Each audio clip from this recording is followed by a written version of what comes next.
Assalamualaikum warahmatullahi wabarakatuh. Selamat berjumpa kembali bersama saya Suwardi di channel YouTube saya, yaitu Suwardi Lawyer. Kali ini kita akan membahas mengenai yang sedang viral, yaitu seseorang terpaksa membunuh orang lain karena akan menjadi korban kejahatan. Jadi ada berita beberapa waktu yang lalu, dan ini bukan yang pertama kali terjadi, di seorang bapak karena dia mempertahankan kendaraannya karena akan dibegal oleh pembegal, maka dia terpaksa membunuh pembegal itu. Nah, apakah di dalam hukum ini bisa dihukum? Mari kita lihat. Apabila kita membela diri terhadap orang yang ingin berbuat jahat terhadap kita, apakah bisa dihukum? Kita lihat di dalam hukum pidana, apakah ini bisa dipidana? Ya, pada dasarnya sesuai dengan asas legalitas, setiap perbuatan tidak dapat dipidana kecuali ada peraturan perundang-undangan yang terlebih dahulu mengaturnya.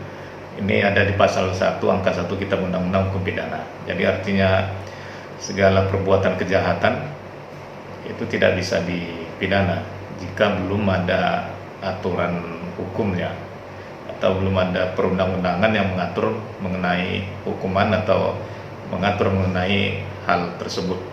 Ini ada di pasal 1 angka 1 Kitab Undang-Undang Hukum Pidana. Kemudian di sisi lain, pembunuhan itu merupakan tindak pidana sebagaimana diatur di dalam pasal 338 Kitab Undang-Undang Hukum Pidana yang berbunyi, barang siapa dengan sengaja merampas nyawa orang lain diancam karena pembunuhan dengan pidana penjara paling lama 15 tahun. Ya. Ini kita bisa lihat di pasal 338 Kitab Undang-Undang Hukum Pidana atau KUHP. Nah, ini pembunuhan yang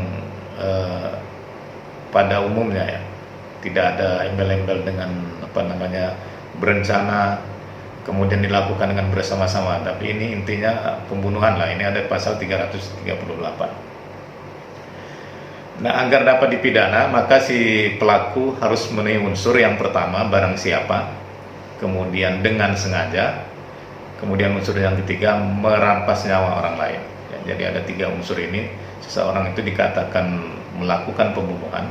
Ya. Yang pertama itu barang siapa, itu artinya orang siapa saja. Ya. Kemudian dengan sengaja. Ya, dengan sengaja itu artinya dilakukan dengan sengaja, dengan kesadaran. Ya. Kemudian merampas nyawa orang lain, artinya menghilangkan nyawa orang lain atau membunuh orang lain. Jadi 3 unsur itu, maka dia dapat dipidana ya, karena telah memenuhi unsur tersebut ya. Nah, bagaimana jika pelakunya tidak berniat untuk membunuh ya, orang yang hendak membahayakan nyawanya tersebut ya.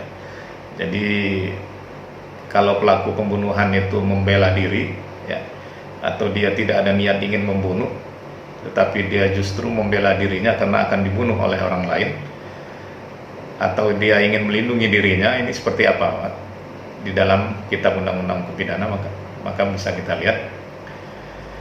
Nah, pada prinsipnya seorang yang melakukan pembelaan terpaksa tidak dipidana sebagaimana diatur di dalam pasal 49 ayat 1 Kitab Undang-Undang Hukum Pidana ya, yang berbunyi sebagai berikut: tidak dipidana barang siapa melakukan perbuatan pembelaan terpaksa untuk diri sendiri maupun untuk orang lain, kehormatan kesusilaan atau harta benda sendiri maupun orang lain, karena ada serangan atau ancaman serangan yang sangat dekat pada saat itu yang melawan hukum. Ya, jadi di sini jelas ya, di pasal 49 ayat 1 itu ya. Jadi orang itu tidak dipidana apabila dia melakukan perbuatan pembelaan terpaksa ya, baik untuk dirinya sendiri maupun untuk orang lain ya, karena dia membela kehormatan kesusilaan ya, jadi dia membela dirinya. Misalnya ada perempuan yang ingin diperkosa atau ingin dilecehkan, maka dia berhak membela diri ya, atau mempertahankan harta benda ya, baik itu harta dirinya ataupun harta orang lain. Artinya baik dia membela dirinya atau menolong orang lain, ya, yang menolong orang lain yang karena kehormatan kesusilaannya akan dirampas oleh orang lain, atau harta bendanya akan dirampas oleh orang lain, ya.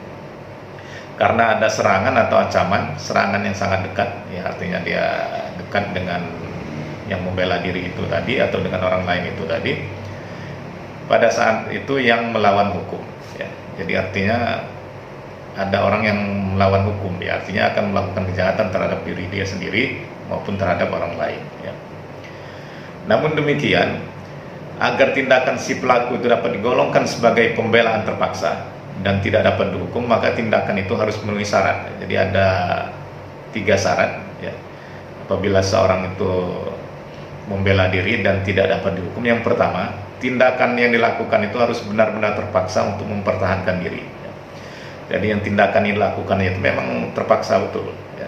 Jadi dia ketika dia sedang membawa kendaraan, misalnya kendaraan bermotor, tiba-tiba dicegat oleh begal, kemudian dia memaksa untuk mengambil kendaraan itu, kemudian dia memukul kita atau ingin membunuh kita, artinya kita terpaksa untuk mempertahankan diri, ya. Jadi kita membela diri kita jangan sampai dibunuh oleh orang tersebut. Kemudian yang kedua, pembelaan dilakukan hanya terhadap kepentingan diri sendiri atau orang lain, peri kesopanan dan harta benda, ya. Jadi pembelaan itu bisa dilakukan terhadap diri sendiri, terhadap orang lain juga, kemudian yang menyangkut masalah kesopanan, kemudian menyangkut tentang harta benda, ya. Jadi ini dinamakan pembelaannya. Kemudian yang ketiga, harus ada serangan yang melawan hak dan ancaman yang mendadak pada saat itu juga, ya. Jadi tiba-tiba ada yang menyerang, kemudian dia melawan hak, artinya dia ingin membunuh kita lah, ingin menyerang kita, ya. Pada saat itu juga artinya tiba-tiba, ya, ya, yang namanya begal atau orang ingin berbuat kejahatan itu biasanya datangnya tiba-tiba, ya. Jarang, tidak pernah mungkin dia memberikan kode bahwa atau memberitahukan pada kita bahwa dia ingin membegal atau melakukan kejahatan terhadap kita, ya. Sedang enak-enak membawa kendaraan, tiba-tiba kita dijegat, kemudian ditodong dengan senjata tajam atau senjata api. Nah, ini kan mendadak, ya. Jadi 3 unsur ini, ya. Yang pertama, tindakan yang dilakukan itu harus benar-benar terpaksa untuk mempertahankan diri. Kemudian yang kedua, pembelaan dilakukan terhadap kepentingan diri sendiri atau orang lain, terhadap peri kesopanan dan harta benda. Kemudian yang ketiga, harus ada serangan yang melawan hak dan ancaman yang mendadak pada saat itu juga, ya.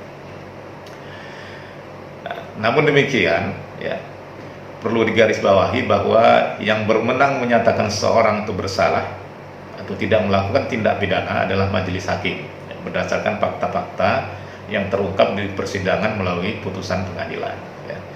Jadi kalaupun ingin membuktikan secara sah dan benar, ya memang harus diproses di pengadilan dulu. Dan yang berhak menentukan bahwa orang itu bersalah atau tidak, membela diri atau tidak, ya, mempertahankan harta atau kehormatannya atau tidak, itu adalah majelis hakim. Dan itu dibuktikan dalam fakta-fakta persidangan, ya, berdasarkan saksi-saksi misalnya, kemudian berdasarkan bukti-bukti yang ada bahwa betul-betul dia itu melakukan pembelaan diri, ya, bukan melakukan kejahatan yang berpura-pura membela diri misalnya. Nah, ini majelis hakim yang akan menentukan, ya, apakah betul orang itu melakukan pembelaan terhadap dirinya sendiri. Nah, kalau dia memang benar terbukti melakukan pembelaan, maka majelis hakim pasti akan memvonis bebas orang tersebut, ya.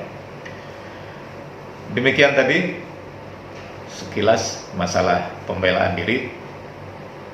Semoga bermanfaat. Mohon maaf kalau ada kekurangan. Terima kasih. Fastabiqul khairat. Wassalamualaikum warahmatullahi wabarakatuh. Selamat berjumpa kembali pada materi-materi yang lain.